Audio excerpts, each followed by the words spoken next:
When you follow up on that case, exactly what is happening in South Africa, at one time you would agree with the South Africans because you cannot allow people to come to your country and they dictate to you everything. For example, there's a part there called South Beach in Durban where Nigerians are so many. When a South African go there, not in South Africa, they'll ask him, what are you doing here? And those are the provocations that even if it happens in Kenya here, it will bring the same reprisal effect because people will still fight. In fact, what happened in South Africa, when I talked to a certain journalist and I was asking her why exactly people are fighting, and she told me that there's a taxi driver who was carrying a Nigerian, was carrying drugs.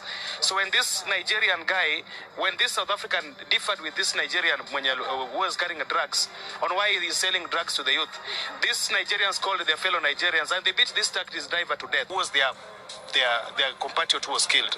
So one thing I would only ask Africans that we are now going to a global community. We must make sure that we live within the traditions and the norms of the people that we find there. You cannot come to my house and you take my father and you want to be the head of that family. I will fight you. So the unnecessary provocation is not important. But what is going on in South Africa is a big problem that we have to condemn, all of us.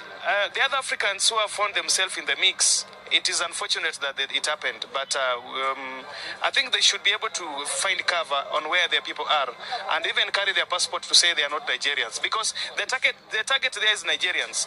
If you go to Congo, they are not comfortable with Nigerians. If you go to Zimbabwe and Zambia, they are not comfortable with Nigerians. In fact, even a country that is close to Nigeria as Ghana have a problem with the Nigerians.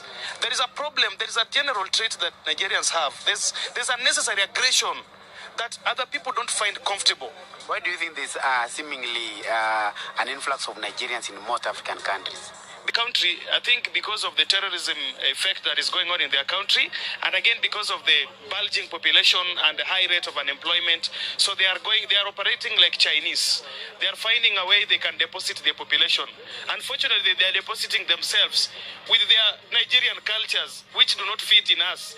Even in Nairobi here, when you go to Kilimani here, we always see Nigerians opening, wanafungua bunduki, wanataka